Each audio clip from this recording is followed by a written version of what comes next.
Well, good morning and welcome from Waneta and Becki and I. My name is Brenda, and we're delighted to also extend you a happy Mother's Day and also recognize the pain that is in today for some of you. And that's not lost on us. And we just want you to know we see you and we love you. So we've been talking in the book of Acts the last few weeks, and today we're in Acts chapter 6 and 7. And if you've looked ahead, you've seen it's the story of Stephen getting stoned. So we're gonna connect those dots, but you might think it's a little bit of a far cry, but we're going to connect this to womanhood and bravery. And if all you guys that just checked out, come back, all right? This applies to all of you, but in honor of, I think we should call it Womanhood Day. Yeah, let's call it Woman's Day. But as we dive into this passage, we're definitely gonna connect things to bravery, and we're gonna talk about Stephen. We're gonna talk about his role, his giftings, and then his bravery in the face of death. We're going to talk about stepping in versus staying in comfort. And Gene talked to us last week about that. He challenged us in, are we praying for comfort or are we praying for courage? And I think that's a challenge that sits in this today. We're going to talk about how Stephen looked to God. He looked to God. He didn't look to man, even in the face of death, just like Jesus did on the cross. And then kind of correlate that to us today. Now, as women, we have many, many roles, and I'm thinking of all of them that are represented here. Every woman in this space, every female is a daughter, so we've got that in common. But we're also wives, some of us are mothers, some of us are mothers-in-law, some of us grandmas, maybe great-grandmas in this space, I'm not sure. But many of us also have many of these roles in addition to our jobs, like outside of the home. But is there more that God is calling us to? Are there challenges? What are the challenges we face? And what is it gonna take for us to step in, as Stephen did, to step in with bravery? Or maybe the question is, do we even want to? Is that valid? Valid question? Or are we choosing comfort, or are we choosing to step in with courage? So Stephen, he was a deacon. So a deacon would be someone who helps the people with their physical needs. He was appointed as that. And chapters 6 and 7 are pretty long, so I'm going to do a lot of summarizing for you this morning. But it tells us at the beginning of chapter 6 how the disciples were so busy doing like teaching and preaching that the people were complaining because the widows were not getting their daily distribution of food. So they got their heads together and said, listen, we need to get help. So we need to look for the mandate was to choose 7 men from among you who are known to be full of the Spirit and wisdom. And so they appointed 7 men, of which Stephen was one of them. And they then took care of the physical needs so that the disciples could go on doing the preaching, the teaching, the ministering of the word. And as I was reading through that, I thought about you guys. So Waneta is our kids pastor, and she does all things over in that wing to keep, I'm gonna rephrase that, so that you all can come in here and focus. Right? So you don't, yes.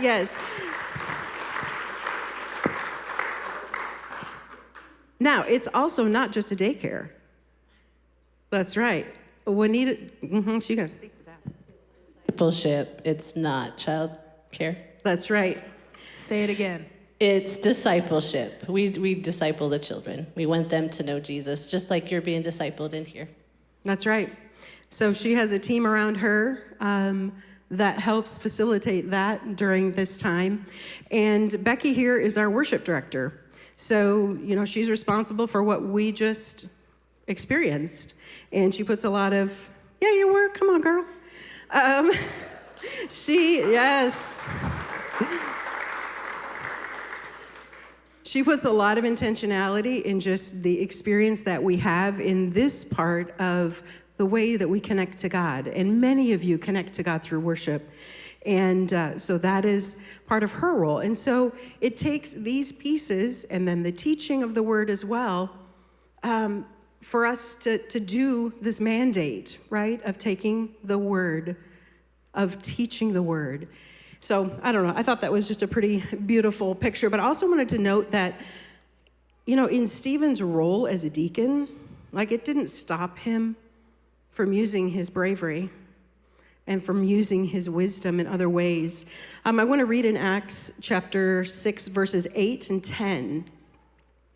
Now Stephen, a man full of God's grace and power, did great and wondrous and miraculous signs among the people.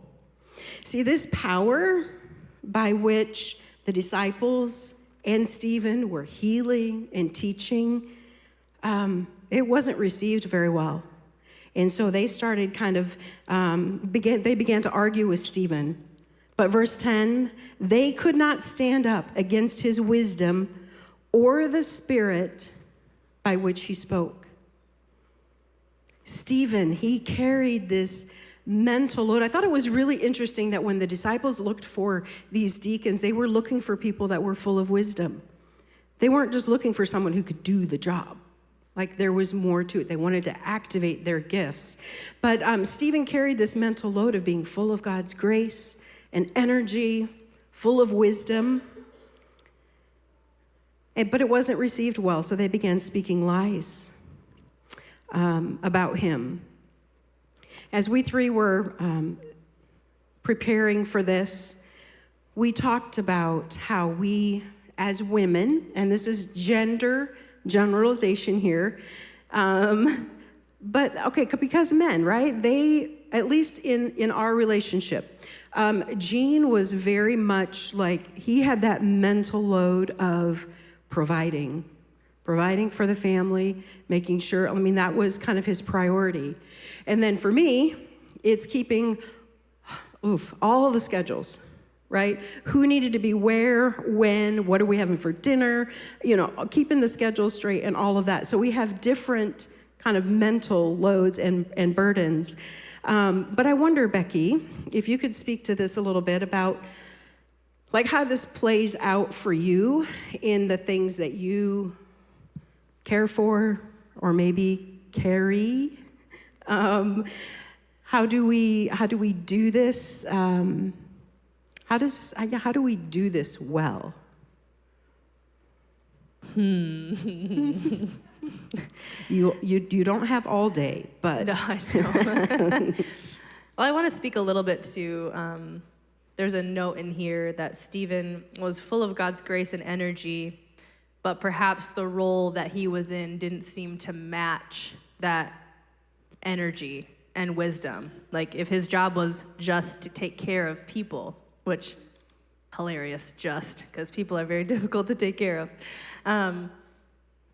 So it brought to mind, like as a mother, as a woman, all of the mental load that we carry for our families or our friends. And it's the weird thing, like I had a list of like, maybe I should just spout off the first hour of my day and people might relate. So like you're woken up, you don't wake up by yourself, you are woken up and then you immediately begin to make breakfast. Oh, you don't like toast?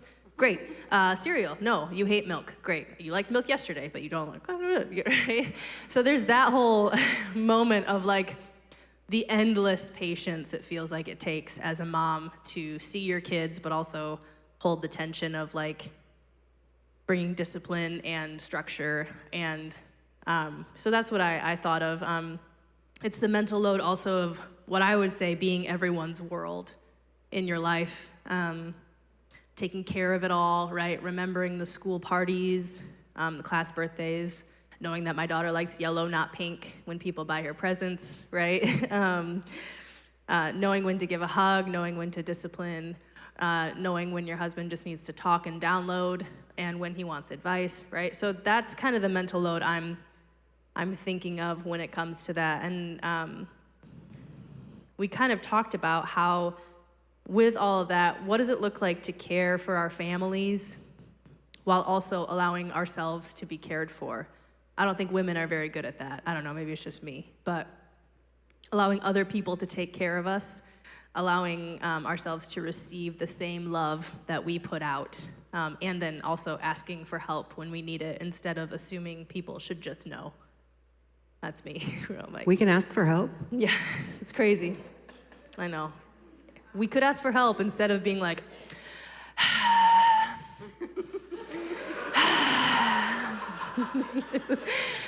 all the men are like, ha ha ha, because they know the size. Clearly, nobody can relate. The size.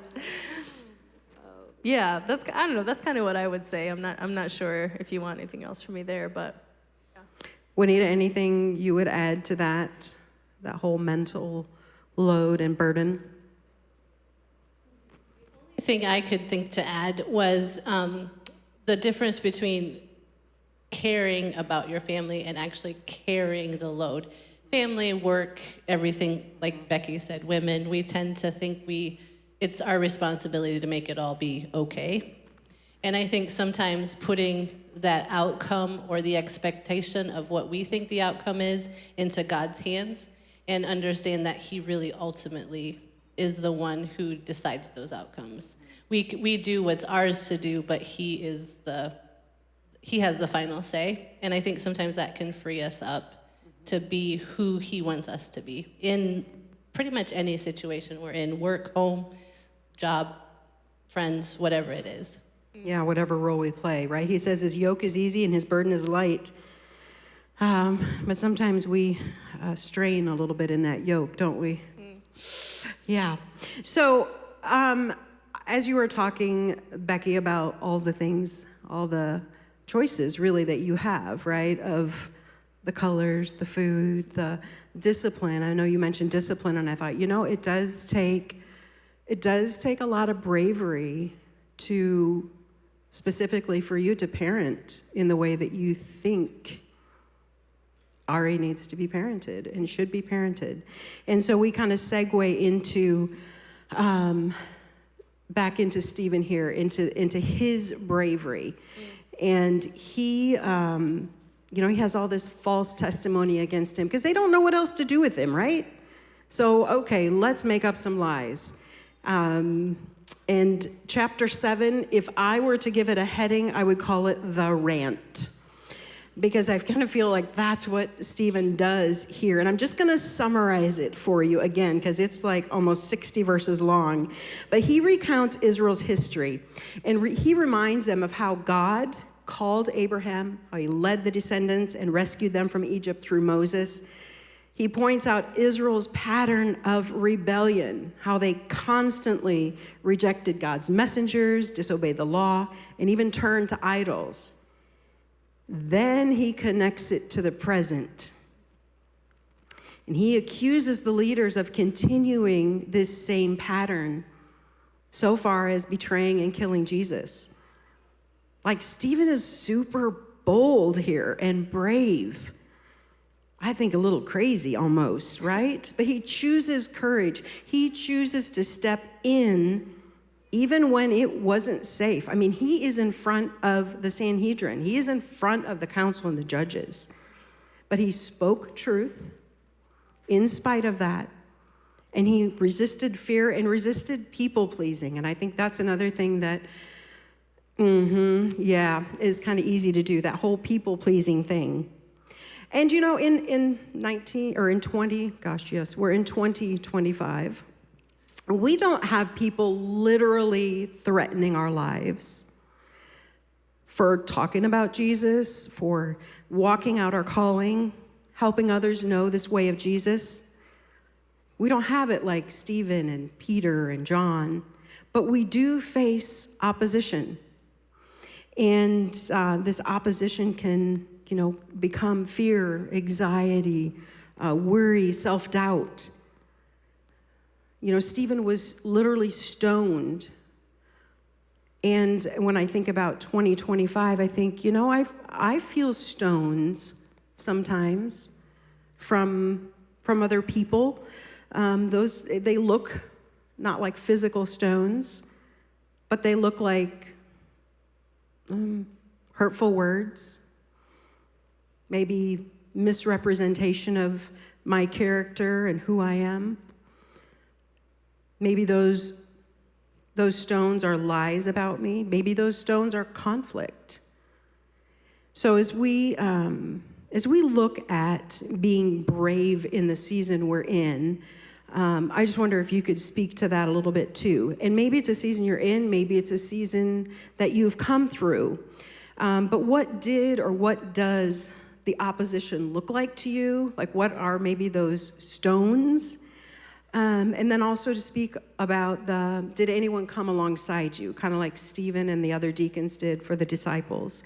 What does this look like in the 21st century for you? Waneta, would you kind of start us off on that one? Sure, I can do that. I think the thing with Stephen that has spoken to me the most as I studied him and studied what he did is how he looked up. He looked up for God's approval. He looked up in his last moments, he's looking to God. He's not looking around. He doesn't really care who's throwing the stones at him. He's looking up because he knows that God is the one he wants to please. And so for me, in a season of bravery is to step into working at a church. I grew up in a super conservative culture where like a woman's role was to be quiet in church. I was to submit to my husband and have children, and that was just how it was. I'm not faulting that. For some people, that works wonderful, and that's great. But for me, there was always that, why? Like, isn't there more? Like, what else could I do? And so when Jean asked me to work with Restore Kids, there's no way, like, I'm not supposed to do that. But there were so many people along the way, and Jordan, he was a huge encouragement to me. He's like, Waneta, you've got to think about it. Don't just say no. And there were many other people. I had a mentor, Alan Holmes, who was phenomenal, man, that just spoke into my life, and he said, don't discount it. Step into it. Ask God. And so for me, that was a moment of focusing on what God says that my role is, that what I should do, and looking up. And I couldn't look around because there was not a ton of approval in the people that were my world or my people. And so stepping in and looking up and following God, and a year ago being commissioned as a pastor, I don't know of anything that I've done in this role that has been comfortable. But I can tell you the peace of God that I've gotten because I'm looking to Him and I'm following what He is guiding me to do far outweighs any comfort that I would have ever desired. Comfort is one of those words where, I don't know, I don't seek it, let's put it that way, because God's peace is my comfort. I don't know if that makes sense or not, but that's where I'm at today with that. Obviously, I'm still growing, I'm still stepping in every day, and God is still asking me to do things that I'm like, nope, that one's too big. And He's like, nope, you can do it. Waneta, let's go. And we do it. And man, the stories I have to share and the stories that I know I will continue to be able to share are going to be just great. Because, God is the ultimate judge, joy. And the other thing that I always think about is how much more God wants for me than I even want for myself, that I even know that I want. And when you lean into and you focus and you hear from God and all He's pouring out into your life, you can't help but focus on Him and stop looking around, because, man, we are all broken people. Every single one of us will let the person that we never want to down. It just happens. That's the world we live in. But God will never, and He's the constant. So we look up and we focus on what God is guiding us to. And that's the biggest takeaway from me, from Stephen for me. Obviously, the other role is, in parenting. Today we're talking about motherhood, and my role as mom is changing very rapidly. I have 2 married children, and so now I'm also a mother-in-law. My baby is going into high school. Stop growing up so fast, Kira. So my role is just changing, but again, I have to release my children because they also need to look to God, and God needs to be their guide. And I cannot be their guide. I want to because, I know better, but there's that.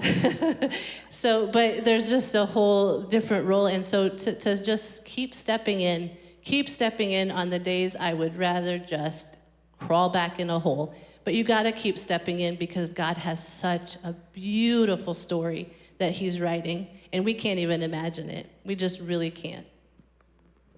Sure, I love that. I love that.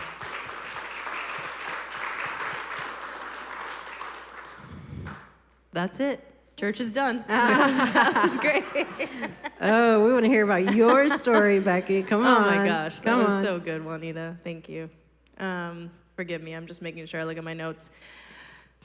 Oh, that also struck me as well when Stephen, he was described as being full of wisdom, full of the Spirit, and so focused on the Lord that like whatever came out of his mouth was of the Lord. He was just not concerned with anything else.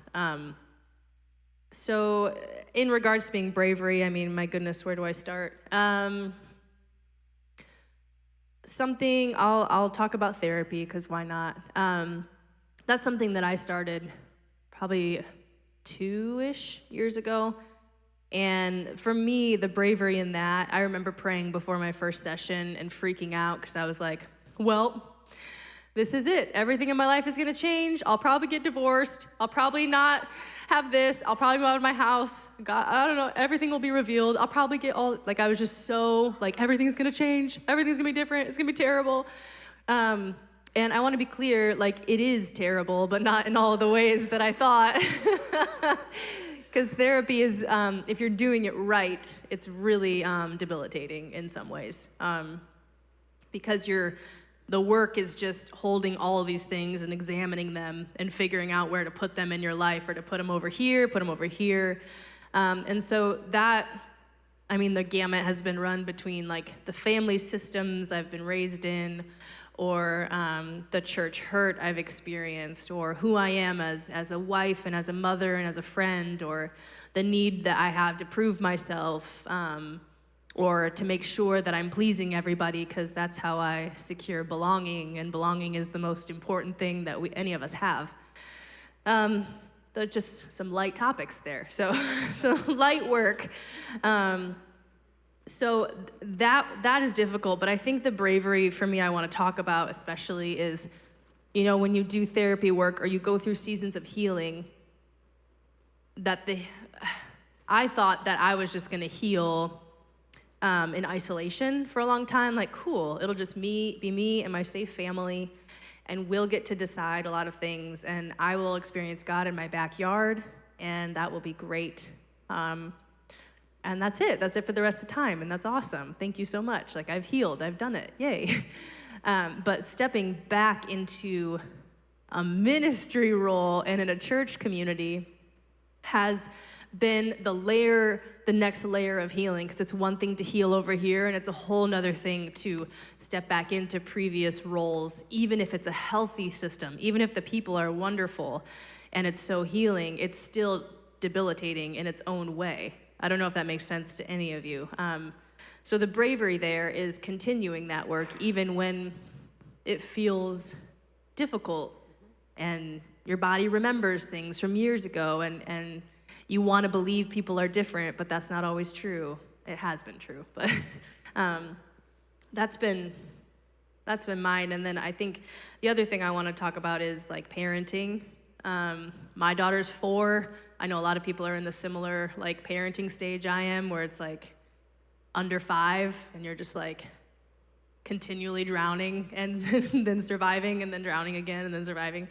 I think something that I've been thinking about is how wild it is to parent in this day and age on the internet, because there's so many things telling you what to do all the time. They're telling you how to parent. They're telling about your kids.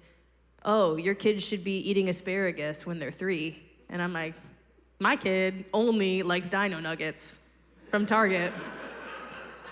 Don't you dare bring a Martin's off-brand in here. Only Target Dino Nugs, right? And it goes on, like, oh, my kid should be sleeping through the night by their second breath. Shoot, failed that one. Or, oh man, I'd help her learn to regulate her emotions. Well, her brain's not developed. I can't even regulate mine. How do I expect her to regulate hers? So just that world, I just had a moment where I feel like God was like, hey, what if you just looked at your family and who you are, who your husband is, who Ari is, and started to parent from there? And that, it's weird that that's brave, but that's brave. When it comes to parenting and how everyone else thinks your kids should be raised. And weirdly, I was listening to everybody else and asking them if I was a good mom. And the answer was always no. Surprise.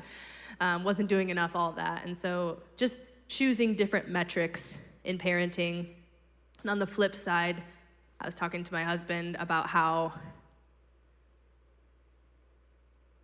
if one day she decides that she doesn't want to talk to me anymore, if she hates me, right? It's a very real possibility that all of the work I am doing will still be worth it, because my job is to set her up and help her discover who she is and be alive in the world.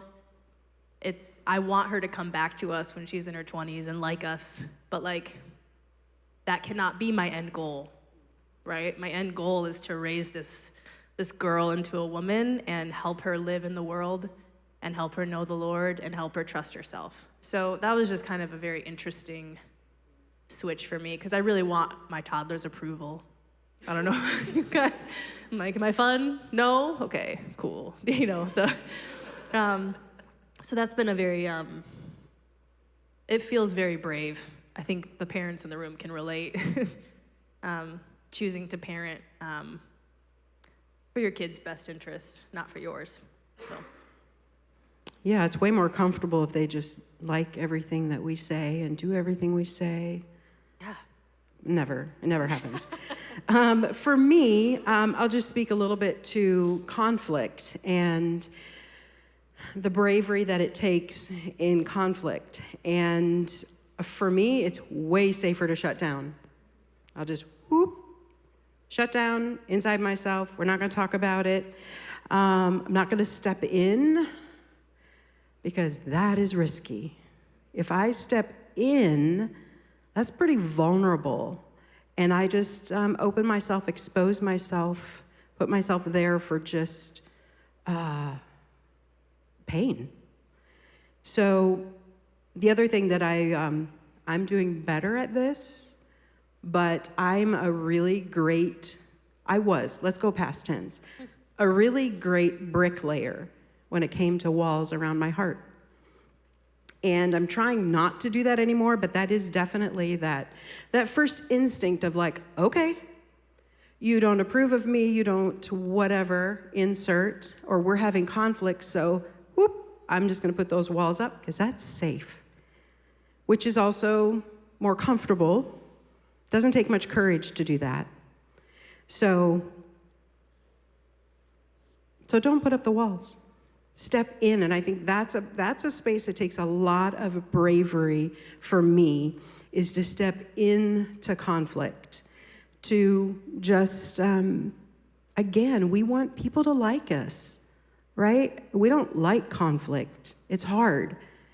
And students, this applies. All of this stuff applies to you. Like being, again, looking to God for his approval, not man's approval. And then how do I step into this conflict bravely and honor God, honor myself, honor the other person as well?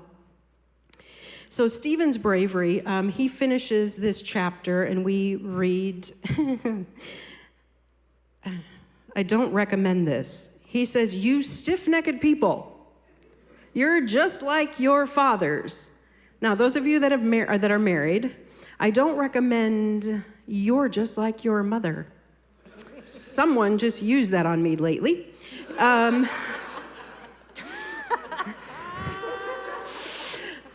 I love my mother, but that was not a compliment. Let's just say that.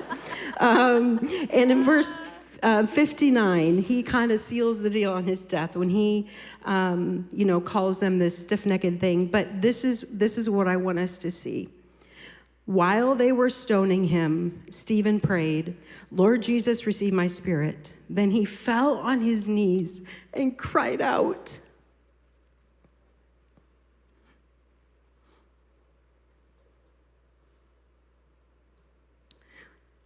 "Lord, don't hold this against him."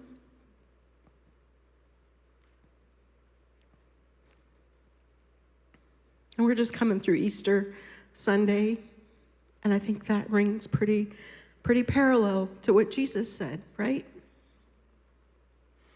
God, don't hold this against them. And sometimes that's the really hard part to pray. When we've had stones cast again, at us.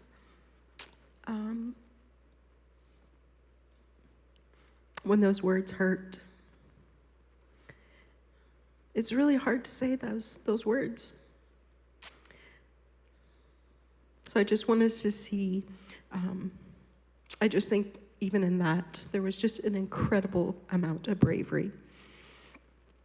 But I think as we're relating this to today, it's still so hard to do those things, to step into the hard things versus staying in comfort, looking at God the whole time instead of man, even in conflict, in opposition and suffering, and extending forgiveness to those who have wronged us. And I don't know that we can do that unless we're sure of our call. We're sure of those, the ways that God has equipped us. I don't think we can do that if we're not passionate about this way of Jesus and about truth. And we need to understand that we can ask for help. We need to ask for help. You know, this meeting time that we have on Sunday mornings is not a one-man show. It takes a lot of people. And even as you guys are in roles that are helping, like the entirety, you have people helping you. You're not just doing it alone. We can't do this if we don't choose courage over comfort. And believe and know, and I think Waneta, you talked to this, it's not easy. It's not easy, but Jesus never said it was going to be easy. He actually told us the opposite.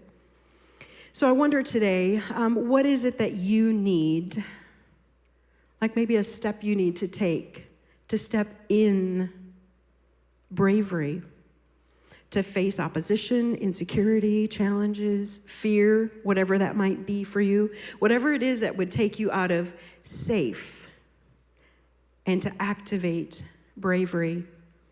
Maybe another way to ask this is, what storm are you asking God to remove instead of asking him to equip or empower you for that storm? What gifts has God placed in you that maybe you're not using? And it might be because you're just so focused on your particular role that you're in right now. But he may need you to step in somewhere bravely, with courage.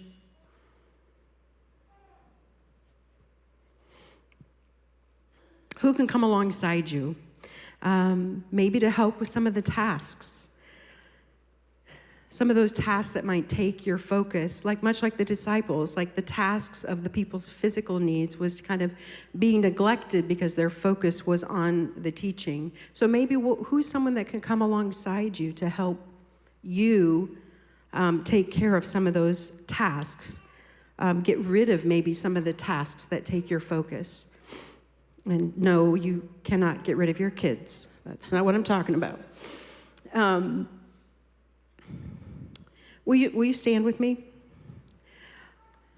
Waneta and Becki, as we kind of wrap this up, I wonder if you could, like, how would you encourage us in, like, how can we learn from you in this whole thing of, like, these questions that I just ask everybody? Like, what worked for you to step in with bravery to activate your faith?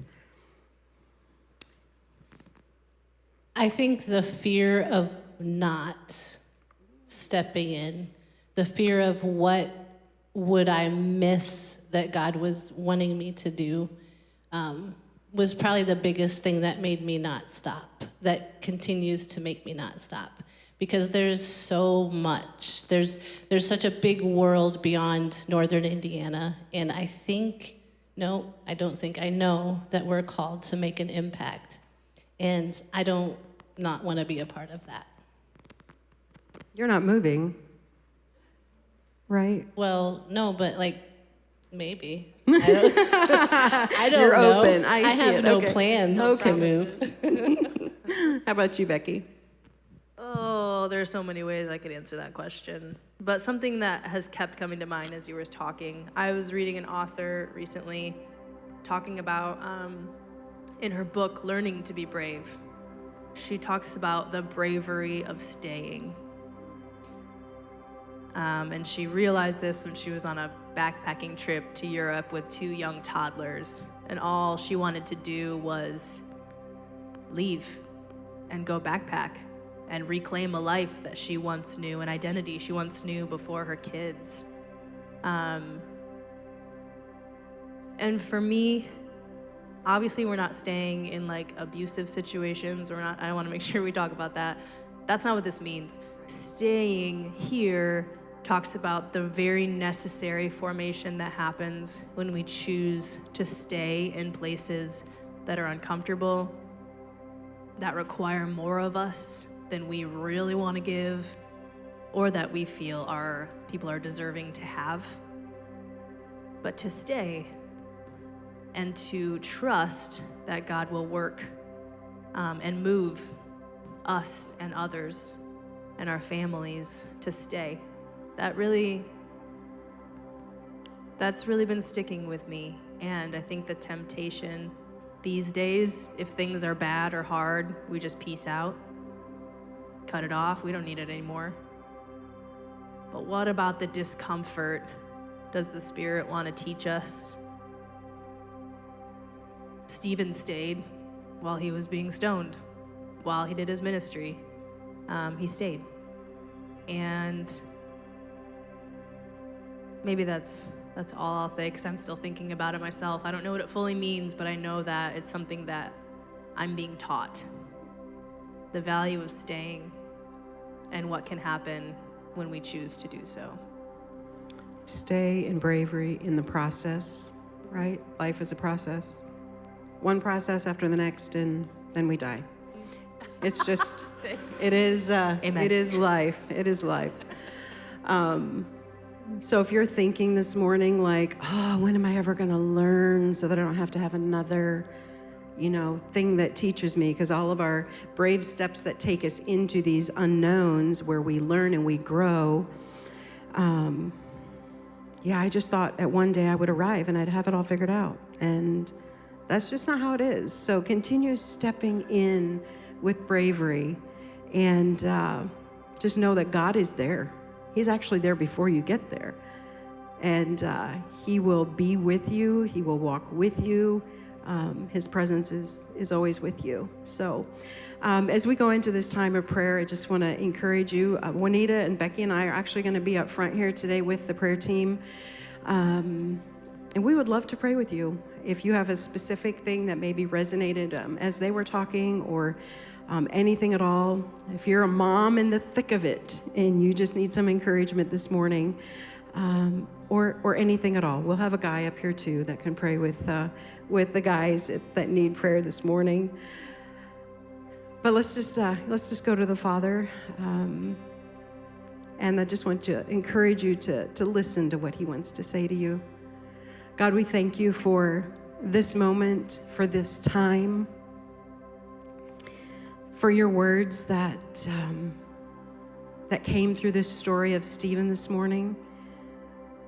And God, as we look at our life, as we look at what's the rest of today, what is this coming week, and we look at those things that we're not so fond of, maybe, and those things that are going to take more of us than we maybe really want to give or think we have energy for. God, I just pray you would just pour a fresh anointing, a fresh dose of courage and bravery on us as we step in. God, I'm grateful that you're already in those places, that you want way more for us than we could ever ask or imagine.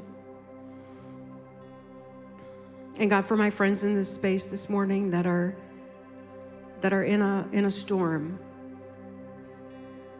I just pray you would remind them of your presence, that you equip and empower us.